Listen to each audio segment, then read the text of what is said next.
Assalamualaikum warahmatullahi wabarakatuh. Hai teman-teman, apa kabar semuanya? Semoga baik-baik aja ya. Oke, di sini saya bakal merangkum sebuah film dari negara Korea Selatan bergenre aksi kriminal thriller yang berjudul Fabricated City tahun 2017. Jadi, di film ini mengisahkan seorang gamer yang dituduh sebagai pemerkosa dan pembunuh. Ada yang suka main game?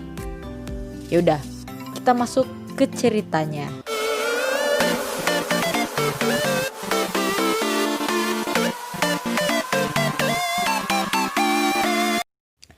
Di scene awal, kita bakal diperlihatkan seorang pemuda yang lagi bermain game online tembak-tembakan di salah satu warnet, cafe internet.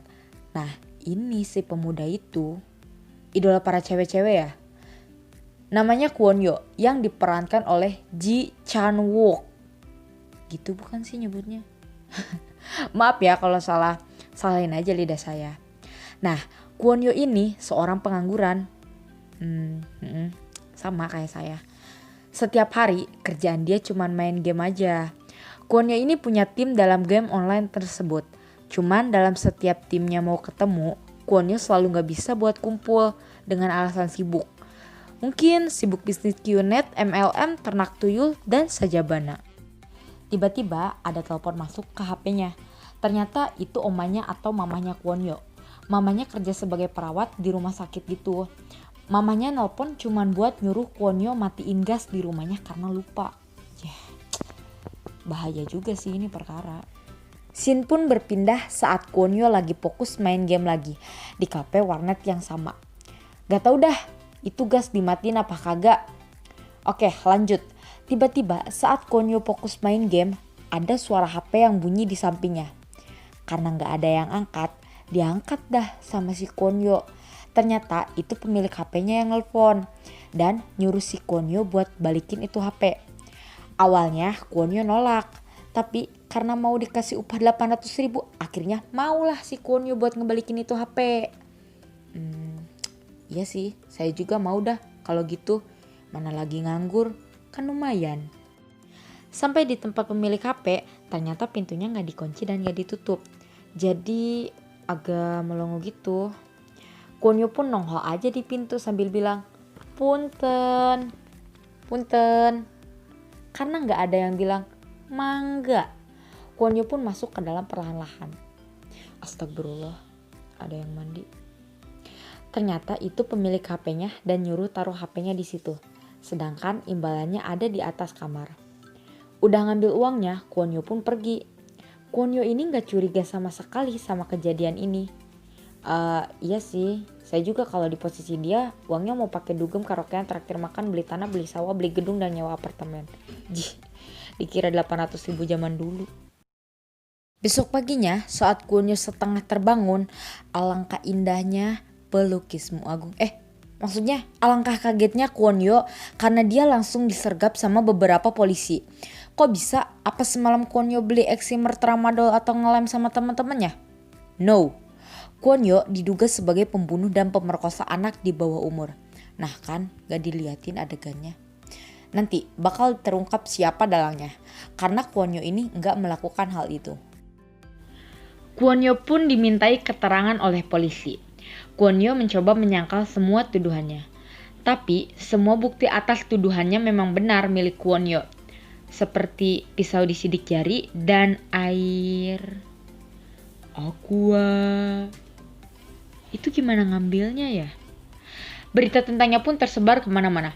Dan ternyata juga si Kwon Yo itu ternyata seorang mantan atlet taekwondo yang dipecat oleh timnas. Sampai pada akhirnya Kwon Yo dijatuhi hukuman seumur hidup. Meski berusaha menyangkal semua tuduhan dan menyewa pengacara pilihan negara bernama Min Cheo Sang. Itu semua gak mempan sadis, emang fitnah lebih kejam dari denda tagihan kredit mobil.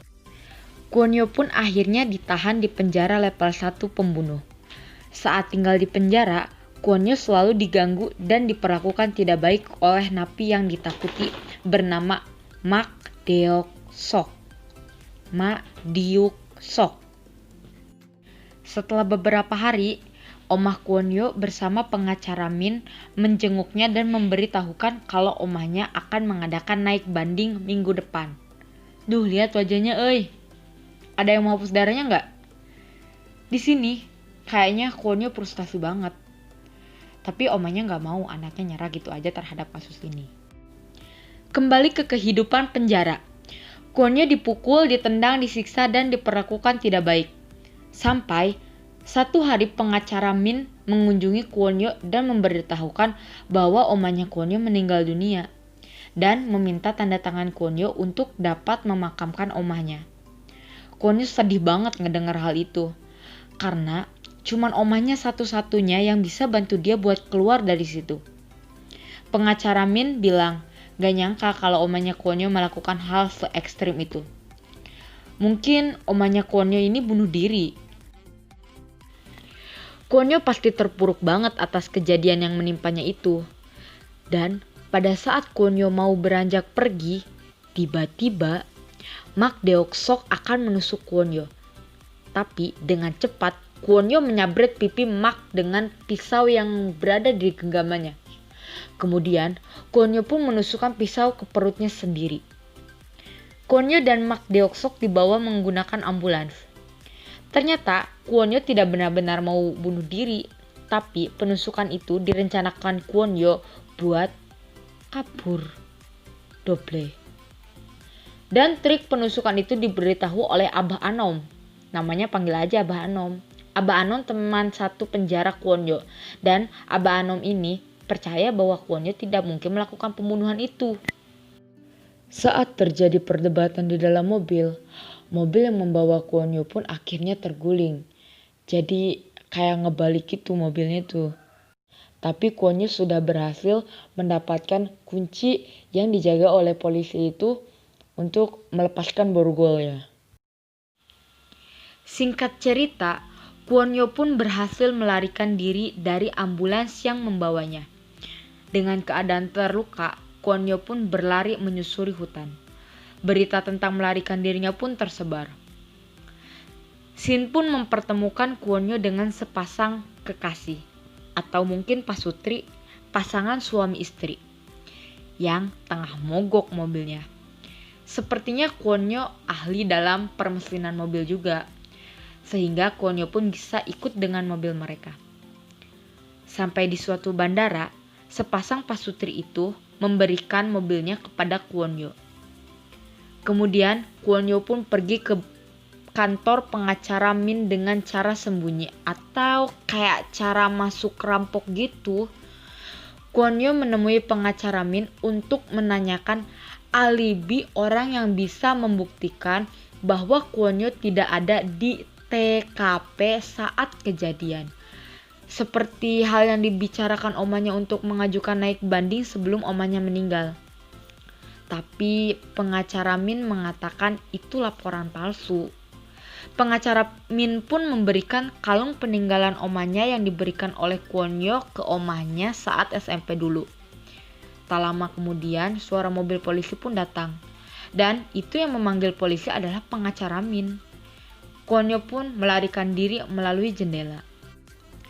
Kwonyo pun pergi ke warnet dan mencari info tentang kasusnya. Dan dia pun melihat video tentang kasusnya.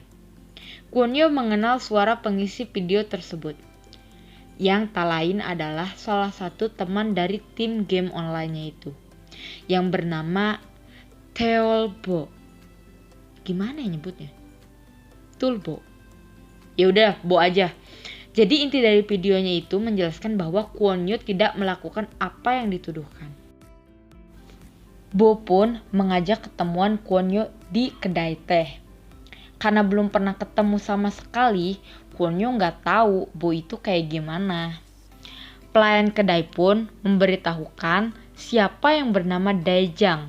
Karena Daejang adalah nama game online Kwonyo, Kwonyo pun menghampiri pelayan kedai itu dan menerima telepon yang dia pikir dari Bo. Kemudian Kwonyo pun kembali ke tempat duduknya. Dan saat itu dia melihat ada seorang wanita dan ternyata itu adalah Bo. Yang dia pikir Bo itu seorang cowok, tapi Bo bilang itu mesin pengubah suara.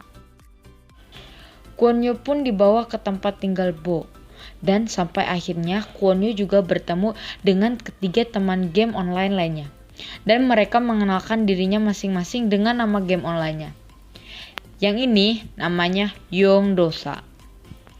Yang ini namanya Demolition. Nah, yang ini, gimana saya bilangnya ya? Yeobae Yuimi. Karena susah panggilnya, panggil aja Abah Yui ya. Karena yang paling tua juga kayaknya.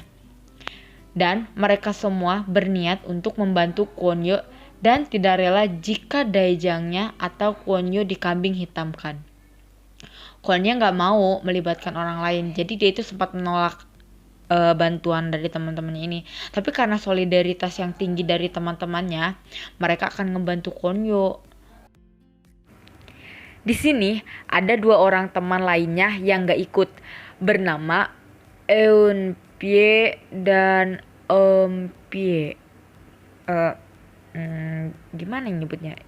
Ya pokoknya gitulah ya namanya. Ternyata Bo itu seorang hacker dan Bo sudah mengumpulkan kasus-kasus yang serupa untuk dianalisa.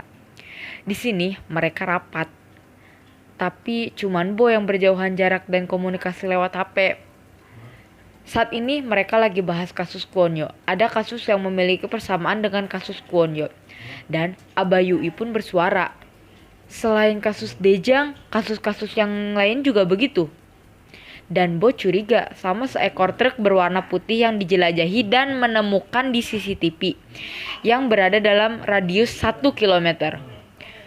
Bo menyelidiki alamat truk itu yang ada di tempat rongsokan mobil. Kwon Yo dan Demolition pun menjajapi tempat rongsokan mobil itu.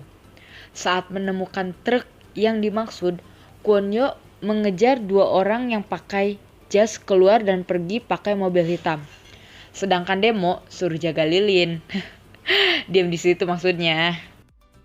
Kwon Yo mengikuti mereka dan membawanya ke suatu rumah. Kwon Yo mengintip di luar jendela. Kwon Yo melihat ada lumuran darah di dalam sana. Kayaknya udah terjadi pembunuhan. Di sana juga ada orang-orang yang lagi ngeberesin TKP di rumah itu, kayak lagi mensterilkan tempat itu dari kejadian peristiwa. Di scene lain, Demo melihat mobil Audi hitam tadi balik lagi dan mengganti mobil truk mebel jadi truk pendingin. Demo mengikuti mobil itu. Kwon Yo pun menyusul Demo.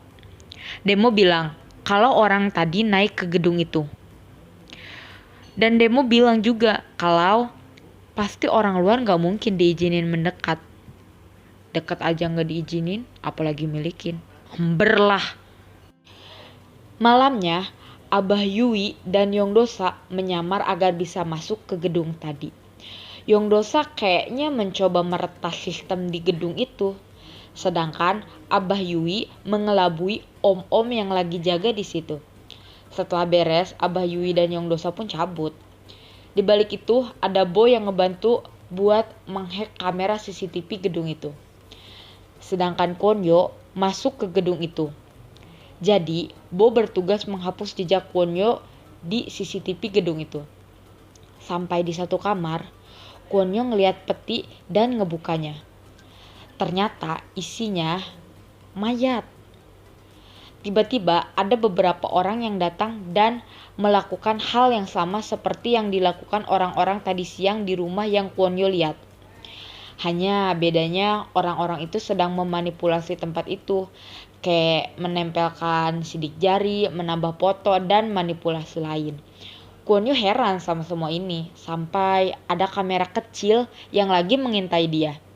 Dan orang di balik kamera itu adalah pengacara Min.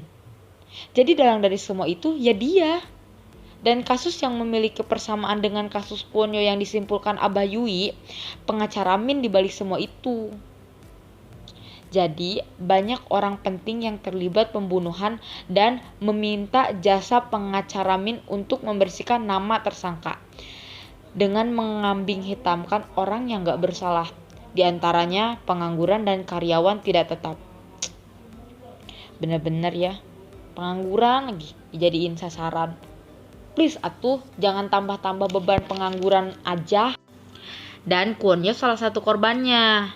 Motifnya si korban bakal dipancing gitu, agar tim yang memanipulasi TKP ini bisa ngambil sidik jari dan bikin bukti palsu dari korban yang enggak bersalah. Oke lanjut. Setelah melihat Kwon Yo di balik kamera, pengacara Min menelepon seseorang untuk merekrut satu orang di penjara. Akhirnya, Kwon Yo dan teman-temannya pun menyelidiki kasus tentang TKP itu. Sampai saat Kwon Yo akan menangkap salah satu wanita yang pernah menjebaknya lewat telepon dulu saat di kafe internet dan mengaku sebagai pemilik HP, wanita itu berhasil pergi. Kwon Yo pun dikejar oleh polisi. Namun, di tengah jalan, dia bertemu dengan mantan yang kembali hadir. Maksudnya ketemu lagi dengan Mak Deok-sok. Dan yang membebaskan Mak Deok-sok adalah pengacara Min. Mak menyekap Kwon Yo di suatu gedung. Di luar gedung pun ada polisi yang mengira ada Sandra di dalam. Dan saat polisi masuk dan menyergap ke dalam, Kwon Yo berhasil melarikan diri dan dijemput Bo. Bo memeriksa Kwon Yo dengan alat pendektor gelombang ciptaan Yang Dosa. Ternyata kalung omah Kwon Yo terdetek. Bukan corona, bukan. Tapi di dalamnya terpasang alat pendeteksi lokasi. Dari situ Kwon Yo dan teman-temannya mencurigai pengacara Min. Kan itu tadinya kalungnya ada di pengacara Min. Kwon Yo pun mempunyai ide. TKP yang ada di gedung tadi diporak-porandakan. Setelah mengetahui hal itu, pengacara Min pun mendaur ulang TKP lagi. Tapi tetap saja, Kwon Yo berhasil menggagalkan rencana pengacara Min. Dan tersangka yang sebenarnya atas pembunuhan yang ada di TKP akhirnya ditangkap. Semua tim yang bekerja untuk pengacara Min pun diteror oleh Kwon Yo dan teman-temannya. Kwon Yo pun menemui pengacara Min dan menghajarnya. Modar sih ya. Kwon Yo pun melihat rekamannya yang ada di komputer pengacara Min. Pengacara Min pun mengatakan omanya Kwon Yo itu dibunuh. Tiba-tiba, Kwon Yo mendengar kabar teman-temannya sedang disiksa oleh Mak Deok-sok. Kwon Yo pun segera menyalin data di komputer itu dengan flash disknya dan pergi menyelamatkan teman-temannya. Kwon Yo pun melawan dan menghajar Mak beserta ereng-erengannya sendirian dan dengan caranya sendiri. Dan mereka gelut dengan keadaan gelap kayak gini. Nah, jadi kayak glow in the dark gitu. Setelah berhasil menyelamatkan timnya, Kwon Yo membawa mereka. Tapi di tengah jalan, mereka mendengar berita bahwa pembunuhan di TKP tadi adalah Kwon Yo. Jadi difitnah lagi dah sama pengacara Min si Kwon Yo itu. Pengacara Min membuat laporan palsu dengan cara memperlihatkan Kwon Yo di rumah sakit menculik tersangka pembunuhan yang sebenarnya di TKP itu. Emang bener-bener dah, licik banget pengacara Min itu. Jahanam. Kwon Yo pun pergi ke gedung stasiun TV dan menyusun rencana mereka. Kwon Yo memberikan instruksi dengan keadaan menyetir mobil, sedangkan ketiga temannya ngebantu dengan apa yang disuruh Kwon Yo. Selain dikejar Mak Deok-sok, mereka juga dikejar oleh polisi. Sampai akhirnya, Kwon Yo menyerahkan dirinya. Yang Dosa dan Demo tertangkap oleh polisi. Sementara itu, pengacara Min kegirangan melihat Kwon Yo dan teman-temannya ditangkap dari layar komputernya. Pengen nyentil ginjalnya liatnya juga. Tiba-tiba komputer pengacara Min pun ngeheng. Akhirnya baru sadar ada flash disk Kwon Yo yang lagi nyalin data di dalam komputernya. Sementara itu, Bos sedang meretas data dari flash disk Kwon Yo yang ada di komputer pengacara Min dari stasiun TV. Sementara Abah Yui berhasil membawa Eun-pye dan Eun-pye. Itu loh, kedua teman tim Kwon Yo yang dari awal nggak hadir. Mereka datang untuk menayangkan siaran langsung dari sebuah stasiun TV dan untuk membongkar semua kebusukan pengacara Min dari data yang diretas Bo di flash disk Kwon Yo. Di tayangan TV dan berita diperlihatkan rekaman video semua kasus-kasus yang sebenarnya terjadi. Pengacara Min pun akhirnya dipenjara bersama Mak Deok-sok. Dan akhirnya Kwon Yo pun terbebas dari semua kasus-kasusnya. Dan Kwon Yo bisa berkumpul dengan semua teman timnya. Cerita pun entosan.